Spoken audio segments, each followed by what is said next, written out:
Mummy मैं ये कह रहा था कि अरे रुक जा, मुझे तेरे बाप से बात करनी है अभी। क्या बात है, बोलो। क्या मैंने तुमसे कहा था कि व्हाइट गोल्ड लाना? बोलो। मैंने कहा था गोल्ड लाना, मैंने साफ साफ कहा था ना। गोल्ड रिंग, गोल्ड, ये क्या है? ये भी तो गोल्ड ही है ना, व्हाइट गोल्ड। तुझे पता भी है व्हाइट गोल्ड कितना महंगा होता है? ट्रेंड है ये, फैशन है ये। फैशन है? मुझे फैशन नहीं चाहिए, मुझे वो चाहिए जो मैंने कहा है। तुम सुनते कब हो मेरी बात? रोज की बात है, रोज। रवि, रीना और संजय का बेटा, ये सब सुनकर अपने कान बंद कर रहा था, क्योंकि वो रोज रोज की लड़ाइयां सुनकर पक चुका था। दीवारों पर लगी महंगी पेंटिंग्स भी सोच रही थी कि इतनी खूबसूरत दीवारों के बीच इतनी बदसूरत आवाजें क्यों है। पापा मम्मी प्लीज, सुबह के 7 बजे मेरा एग्जाम है आज। चुप रहो बेटा, बड़ों की बात में मत बोल, तू पढ़ अपना। तो बच्चे को क्यों डांट रहे हो? तुम्हारी गलती है ना। मैंने कहा था गोल्ड लाना, सिंपल गोल्ड। तुम्हारी याददाश्त मेंढक से भी बुरी है। उसी फ्लैट में किचन में गंगा, उनकी काम वाली, चुपचाप नाश्ता बना रही थी। उसने सब कुछ सुना था। वो सोच रही थी, ये लोग, इनके पास सब कुछ है, gold, white gold, flat, AC, फिर भी लड़ रहे। इनके पास इतना कुछ है फिर भी ये खुश नहीं है। इनसे बेहतर तो हम लोग हैं। वो बाहर निकलकर बोली, मेम साहब, संजय सर, प्लीज अब दोनों जरा शांत हो जाइए ना। नाश्ता तैयार है, गर्मा गर्म पराठे। रवि बाबू को भी स्कूल जाना है ना, प्लीज यूं लड़ाई झगड़ा मत कीजिए। सुबह सुबह इतना गुस्सा अच्छा नहीं होता। गंगा की बात सुनकर रीना और संजय दोनों एक पल के लिए छिटके। शायद उन्हें एहसास हुआ कि ये औरत जो उनके घर में काम करती है, उनसे ज्यादा समझदारी की बात कर रही है। हाँ ठीक है गंगा, तू नाश्ता लगा दे। अच्छा ठीक है, बाद में देखते हैं। तू सही कह रही है गंगा, सुबह सुबह बहस करने का कोई फायदा नहीं। रवि ने राहत की सांस ली। गंगा ने रीना के घर का काम खत्म किया और अपने घर की तरफ चल दी। वहां जाने का मतलब था चैन, सुकून और अपने लोग। उसका घर छोटा था, बहुत छोटा। टीन की छत, फटे पर्दे, मिट्टी का चूल्हा, लेकिन वो घर था। आ गई तू? बहुत देर हो गई रे, ले पहले पानी पी, गर्मी बहुत है आज। कितना अच्छा है रे, चंदन में थकी हुई थी, लेकिन तेरे को देखते ही ना सारी थकान दूर हो गई। मम्मी, मम्मी आप आ गई। मुझे ना आपकी बहुत याद आती थी। वैसे पता है पापा ना आपके लिए कुछ लेकर आया है, कुछ स्पेशल। चंदन ने पीछे छिपा कर रखा हुआ एक छोटा सा गजरा, और वो भी चमेली के फूलों का, उसने वो धीरे से आगे बढ़ाया। ये तेरे लिए लायला है।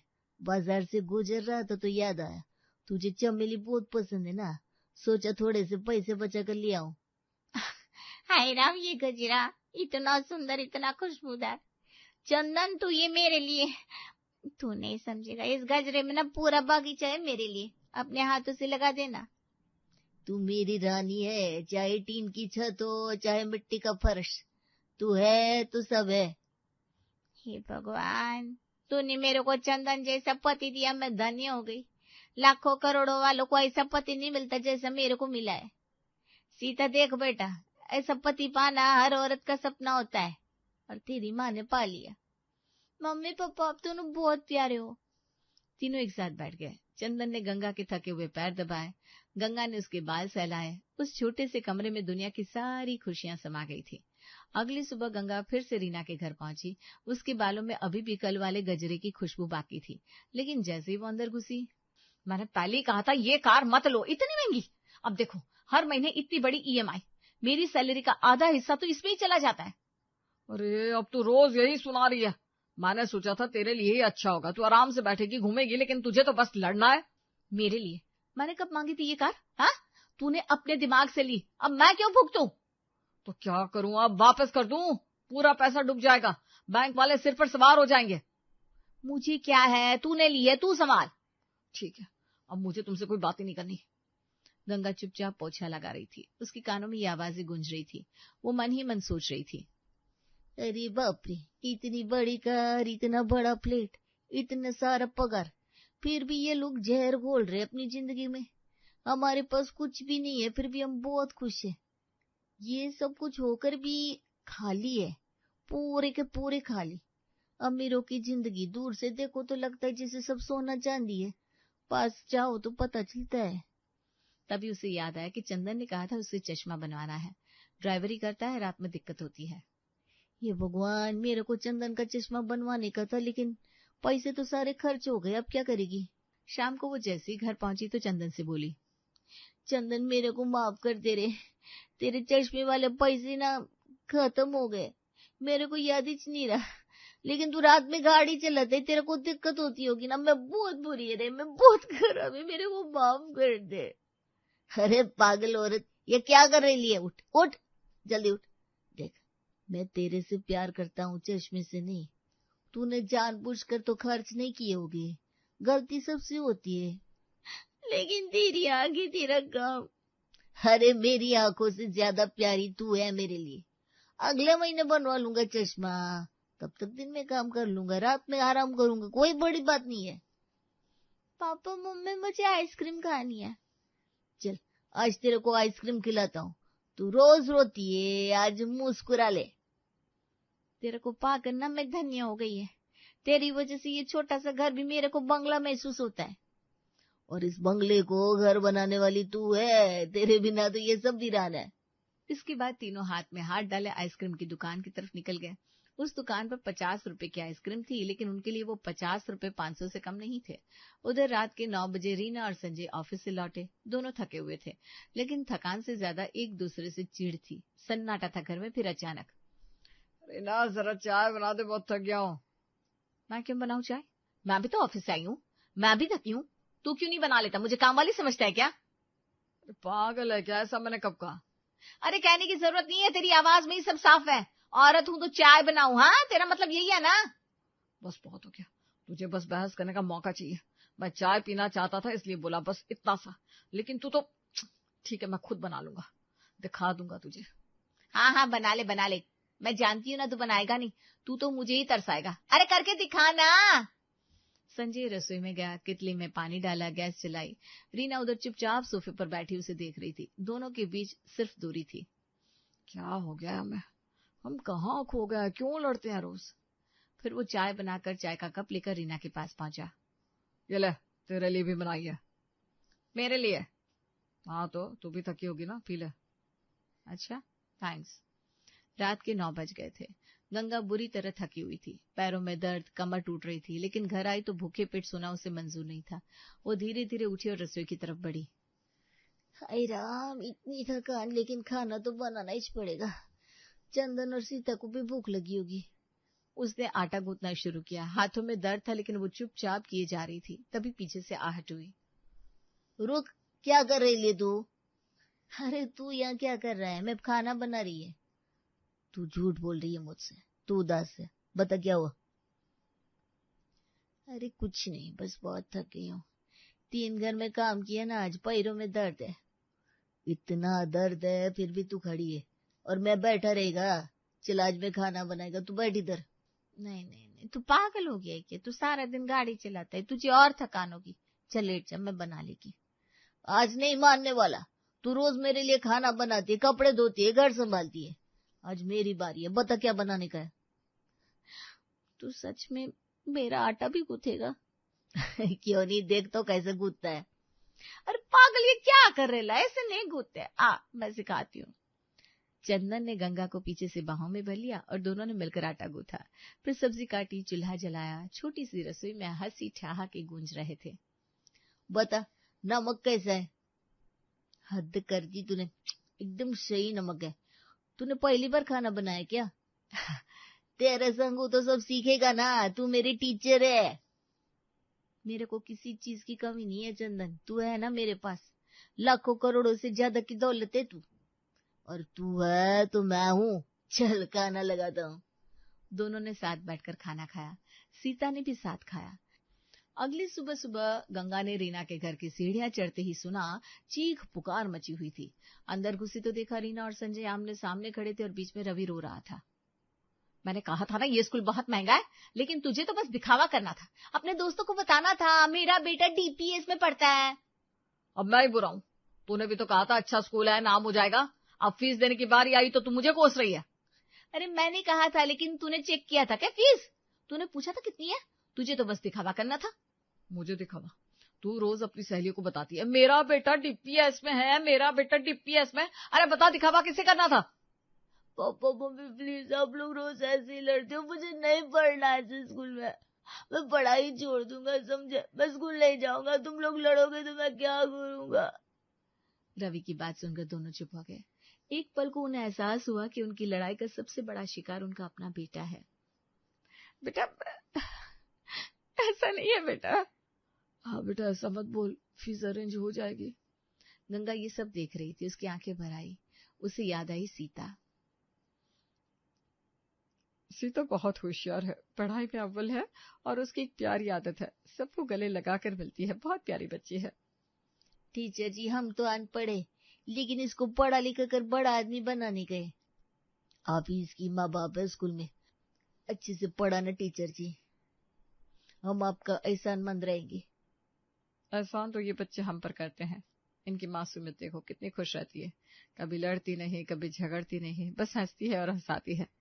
पापा मम्मी देखो, मुझे स्टार मिला है, टीचर ने दिया। मेरी राजकुमारी, तो हमेशा स्टार बनी रहना। दोपहर हो गई थी। गंगा ने खाना बनाया, पनीर की सब्जी और रोटियां। आज छुट्टी थी तो रीना और संजय दोनों घर पर थे। इस वक्त वो लड़ नहीं रहे थे, लेकिन उनकी बातें अजीब थी, जिन्हें सुनकर गंगा हैरान थी। संजय, ये म्यूचुअल फंड वाला पैसा निकाल लेना चाहिए, गलत जगह लगा दिया था। हाँ, और वो एफडी भी तोड़नी पड़ेगी। शोरूम वाली ईएमआई का पैसा चाहिए। और वो नई गाड़ी के शो ऑफ में ही 50,000 बर्बाद कर दिए। काश वो पैसे कहीं और लगाए होते। अब पछताने से क्या होगा, देख अगले महीने प्रॉपर्टी वाली किस्त भी तो देने है। हाँ, और रवि के स्कूल की फीस का तो सोच ही लो, हर महीने 25,000। गंगा खाना परोस रही थी, उसके कान खड़े हो गए। वो सोच रही थी, ये लोग पैसे की बात कर रहे हैं, सिर्फ पैसे की, एक दूसरे से प्यार की बात नहीं, बेटे से प्यार की बात नहीं, बस पैसा, ईएमआई, इन्वेस्टमेंट, शॉप। इनकी जिंदगी में पैसा है पर प्यार नहीं। हमारे पास पैसा नहीं है पर प्यार है। कौन अमीर है कौन गरीब, मेरे को तो समझते ही नहीं। शाम ढल रही थी। गंगा जैसे अपने घर के दरवाजे पर पहुंची, वहां का नजारा अलग ही था। आ गई मेरी रानी, बहुत देर हो गई, मैं इधर ही खड़ा इंतजार कर रहा था। तू हर दिन ऐसे ही इंतजार करते, मेरे को अच्छा लगता है। ले पहले चाय पी ले, गर्मा गर्म बनाइए, फिर बैठकर बातें करेंगे। चंदन, तू जानता है आज मैंने सोचा हम लोग कितने अमीर है। अमीर? तूने ठीक से देखा ना अपने आसपास? हम गरीब है, गरीब गंगा। नहीं चंदन, हम गरीब नहीं है, हम सबसे अमीर है। तू है, मैं हूँ, सीता है। हम एक दूसरे से प्यार करते हैं। उन अमीरों के पास सब कुछ है पर एक दूसरे के लिए प्यार नहीं है। हमारे पास कुछ भी नहीं है पर सब कुछ है। तू सच कहती रे, प्यार ही सबसे बड़ी दौलत है, और ये दौलत अपने पास भरपूर है। पापा मम्मी मुझे भी गले लगाओ। तीनों एक दूसरे से लिपट गए। फिर कुछ दिन बाद रवि का जन्मदिन आया। रीना और संजय ने शहर के सबसे बड़े होटल ग्रैंड पैलेस का बॉलरूम बुक किया। रंग बिरंगी लाइटें, गुब्बारे, झालरें, सब कुछ था। गंगा वहां काम करने आई थी। और ये केक तो बहुत सूखा लग रहा है, सिर्फ 3,000 वाला है ना? हाँ, और चॉकलेट भी ठीक नहीं है, बेकार केक लाए हैं। रीना के कान खड़े हो गए, उसका चेहरा तमतमा गया। वो सीधा संजय के पास गई। देखा, मैंने कहा था ना ये केक मत लाना, लेकिन तुझे तो मेरी बात माननी नहीं ना। अब फिर वही, तू हर बात पर लड़ने को ही तैयार रहती है। केक में क्या बुराई है? लोगों को कुछ भी बोलना है, बोलते रहेंगे। लोगों को बोलना है, मुझे देखना पड़ रहा है, मेरी इज्जत पर बट्टा लग रहा है। तूने जानबूझकर सस्ता केक लाकर मेरी बेइज्जती करवाई। बस बहुत हो गया, तू रोज मुझसे लड़ती है, आज भी नहीं मानेगी, सब लोग देख रहे हैं। पापा मम्मी प्लीज, मेरा बर्थडे है, सब लोग देख रहे हैं। गंगा ये सब देख रही थी, उसका दिल बैठ गया। बेचारा बच्चा अपने ही जन्मदिन पर शर्मिंदा हो रहा है। मेम साहब, संजय सर प्लीज, आज रवि बाबू का जन्मदिन है, देखिए वो कितना उदास हो गया है। आप लोग प्यार से उसका जन्मदिन मनाइए प्लीज, आज के दिन लड़ाई मत कीजिए। गंगा की बात सुनकर रीना और संजय ठिठके। उन्होंने रवि की तरफ देखा, उसकी आंखें नम थी, होठ कांप रहे थे। रीना सॉरी, चल केक काटते हैं। हाँ, चलो बेटा केक काटो, आई एम सॉरी बेटा। केक कटा, तालियां बजी, पर दिलों की दरार अभी बाकी थी। रात को गंगा घर लौटी, चंदन जाग रहा था, उसका इंतजार कर रहा था। इतनी रात को आई, क्या हुआ? आज ना रवि बाबू का जन्मदिन था, 5 स्टार होटल में पार्टी थी, खूब ठाट बाट था, लेकिन क्या? लेकिन वहाँ प्यार नहीं था चंदन। केक को लेकर लड़ाई हो गई। बेचारा रवि रोने लगा अपने ही जन्मदिन पर, सोच जरा। पैसा सब कुछ नहीं होता गंगा, हमारे पास पैसा नहीं लेकिन प्यार है और वही असली दौलत है। हाँ, और सीता का जन्मदिन भी तो आ रहा है। अब परसों है, हम धूमधाम से मनाएंगे। अगली सुबह गंगा जैसी रीना के घर पहुंची, वहां हमेशा की तरह लड़ाई चल रही थी। लड़ाई थमी तो गंगा ने हिम्मत करके रीना से बात की। मेम साहब, कल मेरी बेटी सीता का जन्मदिन है, आप और सर और रवि बाबू मेरे बंगले पर आइएगा। तुम्हारा बंगला? तुम्हारे पास बंगला है? तुम मजाक कर रही हो गंगा? जी मेम साहब, मेरा अपना बंगला है, थोड़ा छोटा है लेकिन बंगला ही है, आप सब आना ना। हाँ हाँ, जरूर आएंगे। गंगा के पास बंगला है, मुझे पता ही नहीं था। कैसा बंगला होगा, जाना ही पड़ेगा अब। अगले दिन रीना अकेली रवि के साथ गंगा के बताए पते पर पहुंची, क्योंकि संजय दोस्तों के साथ निकल गया था। वहां देखा तो दंग रह गए। छोटी सी झुग्गी, टीन की छत, मिट्टी का फर्श, लेकिन साफ सुथरा। आसपास के सारे बच्चे जमा थे। आइए मैम साहब, मेरे बंगले में आपका स्वागत है। ये तुम्हारा बंगला है? जी यही है, छोटा है पर अपना है, इससे बड़ा बंगला और क्या होगा। बच्चे खेल रहे थे। एक छोटी सी पेस्ट्री केक बनी थी। चंदन ने सीता को गोद में उठाया। मेरी राजकुमारी को जन्मदिन मुबारक हो। पापा मुझे केक चाहिए। ले बेटा केक, सबको केक मिलेगा। सारे बच्चे एक साथ बैठकर केक खा रहे थे। हंसी खुशी का माहौल था। रीना ये सब देख रही थी। इतना प्यार, इतना अपनापन, इतनी खुशी जो उसने अपने घर में कभी नहीं देखी। गंगा, ये पेस्ट्री, मेरा मतलब केक बहुत स्वादिष्ट है। और तुम लोग इतने खुश कैसे हो? इतने खुश? हमारे पास सब कुछ है, फिर भी हम इतने खुश नहीं जितने तुम लोग हो। मैम सब एक बात बताऊं? हाँ बताओ। आप लोगों के पास सब कुछ है, पैसा है, घर, गाड़ी, लेकिन एक चीज नहीं है, संतुष्टि। जो मिला है उसमें खुश रहने का। हमारे पास कुछ भी नहीं है, लेकिन जो है उसमें संतुष्टि है। यही फर्क है। संतोष असली खुशी है और वो पैसे से नहीं मिलती। गंगा ने केक का एक टुकड़ा रीना के मुंह में डाला। रीना की आंखों से आंसू बह निकले। रवि ने भी केक खाया और फिर रीना घर लौटी। संजय सोफे पर बैठा था। वो उसके पास जाकर बैठ गई। संजय, मुझे तुमसे बात करनी है। क्या हुआ, फिर कोई लड़ाई? नहीं, आज नहीं, कभी नहीं। आज मैंने सच देखा। गंगा के घर गई थी ना, वहां कुछ नहीं है। टीन की छत, मिट्टी का फर्श, छोटी सी पेस्ट्री केक, लेकिन वहां इतना प्यार, इतनी खुशी जो हमारे इस महल में नहीं है। अच्छा, ऐसा? हम बहुत बड़ी गलती कर रहे हैं संजय। हम संतुष्ट नहीं है, इसलिए हमेशा कुछ कमी लगती है। और गंगा के पास कुछ भी नहीं, फिर भी वो संतुष्ट है, खुश है। शायद तुम सही कह रही हो। हमने खुशी को पैसे से मापा, लेकिन खुशी पैसे में नहीं, संतुष्टि में है। चलो आज से बदलाव लाते हैं। छोटी छोटी बातों पर लड़ना बंद करो। एक दूसरे की कद्र करो। रवि को समय दो और प्यार से बात करो। हाँ, चलो शुरू करते हैं। आज से नई शुरुआत। हे भगवान, थैंक यू सो मच कि मेरे पेरेंट्स सुधर गए।